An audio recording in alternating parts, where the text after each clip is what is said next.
Municipal committee पालिया और तहसील इंतजामिया के ज़ेर एहतमाम जश्न आज़ादी मर्द का हक के मौके पर कबड्डी मैच का इनेकाद किया गया। पालिया कबड्डी क्लब और मंडी बहाउद्दीन कबड्डी क्लब के दरमियान सनसनीखेज और कांटेदार मुकाबला हुआ। आज़ादी के मौके पर मुल्क भर की तरह पालिया में भी खेलों की सरगर्मियां अरूज पर रही, जहां शहरियों ने आज़ादी के दिन को कौमी जोश और जज्बे के साथ मनाया। वहीं म्यूनिसिपल कमेटी पालिया और तहसील इंतजामिया की जानिब से जश्न आज़ादी की खुशियाँ दोबाला करने के लिए पीर याकूब शाह स्टेडियम में रिवायती और सकाफती खेल कबड्डी मैच का इनेकाद किया गया। मैच के मेहमान खुसूसी मेंबर कौमी असम्बली नासिर बोसाल, मेंबर सूबाई असम्बली चौधरी खालिद महमूद रांझा थे। इस मौके पर उनके साथ असिस्टेंट कमिश्नर पालिया वहीद हसन गोंदल, सदर पालिया बार जहीर तारड़, सियासी और समाजी शख्सियत हाजी मुश्ताक अहमद, सदर अंजुमन ताजरान पालिया आसिम भट्टी समेत अहम शख्सियात मौजूद थी।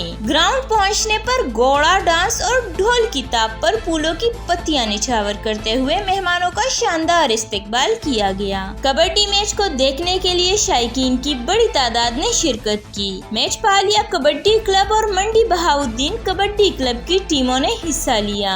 इस मौके पर शायकीन ने भरपूर नारेबाजी से खिलाड़ियों का हौसला बढ़ाया। जहां दिलचस्प और सनसनीखेज मुकाबले मंडी बहाउद्दीन कबड्डी क्लब ने 47-49 से जीत लिया। बाद अज़ा मेहमान खुसूसी MNA नासिर बोसाल और MPA चौधरी खालिद महमूद रांझा और असिस्टेंट कमिश्नर पालिया वहीद हसन गोंदल और चीफ ऑफिसर मोहम्मद मुनीर मलिक ने खिलाड़ियों में इनामात तकसीम किए। पहली पोजीशन हासिल करने वाली टीम को 50,000 नकद इनाम और ट्रॉफी दी गई। इस मौके पर मेहमानों का मीडिया से गुफ्तगू करते हुए कहना था कि पाकिस्तान बहुत सी कुर्बानियों के बाद हासिल हुआ है और अब इसकी हिफाजत और तामीर और तरक्की नौजवानों की जिम्मेदारी है। जश्न आज़ादी के मौके पर खेलों के मुकाबलों का बुनियादी मकसद नौजवानों को मस्बत सरगर्मियों की तरफ राग़िब करने के साथ साथ उन्हें अपने इस्लाफ की कुर्बानियों से भी आगाह करना है।